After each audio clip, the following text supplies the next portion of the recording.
So we're here with Bucs cornerback Zyon McCollum, fresh off qualifying for the playoffs. Congratulations, you hoped?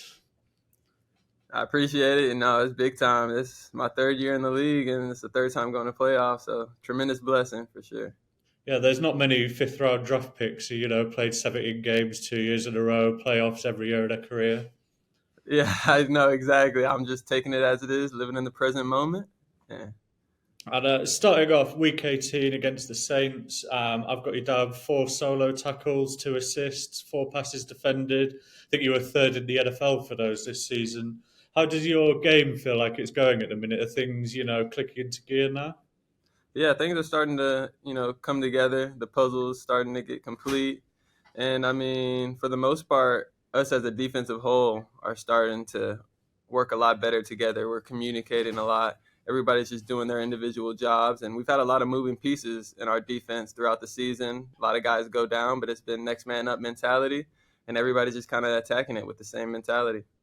Sure, and I mean, I saw your comments defending Todd Bowles, a couple of months ago now, and say maybe some of the players, the coaches are setting you up to win. The players need to make the plays. Do you think you're peaking the right time now as a team? Yeah, for sure. I mean, after that bye, everybody got away from the facility, kind of took some time with their families, and just kind of found the enjoyment and the fun back in the game. And we came back full steam ahead. And since then, we've been on a really good run, and everything's just starting to come together. Guys are starting to do their jobs, but also guys are starting to just buy in and just trust everyone, trust their teammates, and trust the coaches. And that's really starting to show, and it feels good when we're out there as well. And this franchise, like you said, a lot of playoff times. A Super Bowl wasn't that long ago. There's a lot of people in the building who know about this part of the season and what to do. Is that experience really shining through? Exactly. I mean, that experience, we lean on the experienced guys, and this front office has put together a great team, and they have been for many years, and they have a vision that they can see, but sometimes, it's hard for younger guys to see that vision.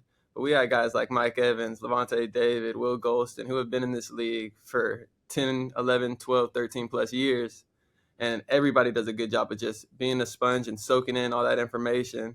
And we've been through tons of trials and tribulations throughout the season. Won close ones, lost close ones, won by blowouts and lost by blowout. Like, so we've been in every situation. We kind of understand going into games now that anything can happen, and if something does happen, we've probably already been through it. And I mean, you've mentioned him there, Mike Evans. If your name's being mentioned alongside Jerry Rice, you're doing something right. I mean, you must go up against him quite a lot in practice. I mean, what is he? What makes him so great? Man, he's just the same every day. He has a routine and he's going to stick to it. And he doesn't get bored with doing the same thing over and over again for 12, 11 years. He continues to do those small things, those little things, not get bored with the basics. And he just has a different intensity. His mindset is so bent on intensity and throwing the first punch and just playing the game with just a certain passion that it takes to be successful. And I've seen it ever since I was young. We actually graduated from the same high school. So I was just a little kid seeing him in the NFL and doing crazy. And now that I'm in the NFL as his teammate, there's no difference. It was the same 10 years ago as it is today. Sure, and I mean, he's got big matchup against Marshawn Lattimore potentially this week. Has anything been said about that in the facility? No, we don't really speak on that. With that type of matchup, we kind of already know what it is. They have a great history throughout the years. Mike knows that Marshawn is going to challenge him, and Marshawn knows that he's going to get the best out of Mike. So I think everybody on both sides and just in the football world is looking forward to a matchup like that. And we don't even have to speak on it. We kind of know what to expect there. Sure, good answer there. So your first season of the league, 2022. Tom Brady was in there. What was it like, like coming into the NFL, into the big leagues, and then, going up against that in practice and just being in the same facility? Yeah, I think at the time, Tom had been in the NFL longer than I'd been alive.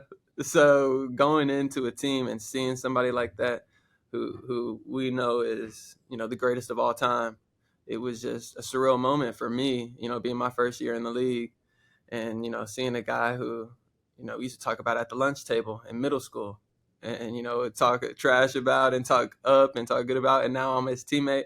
It was definitely a surreal moment, and just the type of person that he is and the intensity that he brings to practice every day. I've never seen somebody get more angry at not completing a pass on the first day of practice.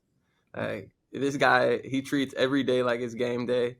And that kind of helped build our culture to what it is today, too. Because, I mean, there are guys who still remember him being around this building, and the energy that he carries we're still feeding off of that. And just having a guy like that and being able to experience a guy like that, I'm glad that I was before he retired. Mhm. And I mean, you don't get to this stage of the season without a great quarterback. You had Brady that first year. Now it's Baker Mayfield. I mean, he comes off very well to me, like when I've seen interviews and things like that. Like, what's he like as a locker room presence? He's definitely like a dude's dude for sure. I mean, he's the type of guy who's going to be loud. He's going to talk trash. He's going to be in your face, but he backs it up. He backs it all up. And he's just such a good person, too, at the end of the day. Like, off the field, him and his family, they do so much in the community.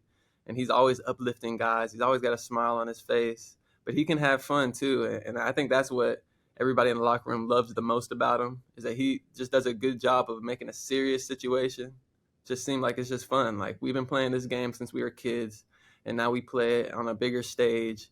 And Baker, he just does a good job of being really, really fine detailed, but he doesn't lose that kid inside of him. Sure, and I mean, he's doing his job, but then there's plays like the throw to McMillan in the fourth quarter against the Saints. That's a Heisman winner. That's a former number one overall pick. Like, is he doing that stuff all the time? Oh yeah, exactly, 100%. I mean, the type of throws that he makes, exact. A lot of people do forget. He was the Heisman. He was the number one overall pick, and he'd been through so much in his career to find a home here now with the weapons that he has, but the plays that he's also able to make. I mean, me seeing him for the first time, I'm like, man, this guy can't run. He's running all day. His scramble ability, his ability to make plays with his feet, but also just the intelligence he brings to the game. I don't know if anybody prepares more than he does. He's always got a script in his hand. He's always reading his plays out. He's always watching film. He's always talking to his offensive guys. He's really close with the O line. Really close with the receivers. And when a quarterback, your leader, has that type of an impact on the offense and the team at all, like, everybody just wants to play for that. Everybody wants to give their all for him. And we know that he's going to be where he has to be and make those type of plays. We see it every day in practice. Do you see any sort of similarities between him and Brady in their leadership, or are they completely different, sort of? I mean, they both take really good control over the offense. They're both super detail oriented. It's funny to see two sides of the coin. We're talking about guys that are just detail oriented, watch a ton of film, are on top of everybody's jobs. But you see one who's a little bit more strict, a little bit more by the book, and then you see another that's a little bit more free ranging and kind of trying to have a little bit more fun. And they both get the job done, and they both do it so very well. So I'm fortunate that I've got to see those guys just be themselves, because they're unapologetically themselves all the time. And I feel like as long as you're just being yourself and being authentic, that you're going to get success no matter what. Sure. And if we could move on to the Commanders, you've already had a look at them in week one. Jayden Daniels, I mean, it seems to be number two picks just go off at the minute. Um, Two rushing touchdowns, I think, the last time you played him. I mean, how much of an emphasis? Is there really a way you can prepare for someone like him? Yeah, exactly. I mean, we're putting a ton of emphasis on stopping him. I mean, he's just such a big part of their offense, and he's had such a great rookie season. I mean, I think he's won Rookie of the Week like 60% of all the weeks. I mean, so he's an incredible playmaker, game wrecker for them. And, you said it right. Like, we have to be able to stop his feet and his arm. He can throw the ball, and he has a tremendous arm, but his real talent comes, when the play breaks down and he's able to escape the pocket. And he was able to rush for two against us. So best believe that's a big point of emphasis going into meetings this week and throughout practice is we have to be able to contain Jayden Daniels, and we have to be able to stop him from running. Do you think Baker's maybe been doing a few extra runs in practice this week to try and get you prepared? I can see that. I mean, Baker, he can get those knees up when he needs to. And we'll finish finally back to you, back to your family. There can't be many sets of twins in the playoffs this year. What's it like? having someone that close to you, a special bond that's doing it somewhere else? Is there any talk between you? You could have come up against each other, things like that, not directly on the field. Yeah, no, I mean, we talk to each other every day. We call each other every day. And it's just such a blessing that we both don't take for granted, being in the league and just knowing where we came from and working really, really hard, and having the ability to play for the same team, but deciding to separate just because we wanted to grow as individuals. And hopefully one day we come back together. But for now, we're just going to have to be opponents. And him being in the playoffs, they had a great season, the Eagles did.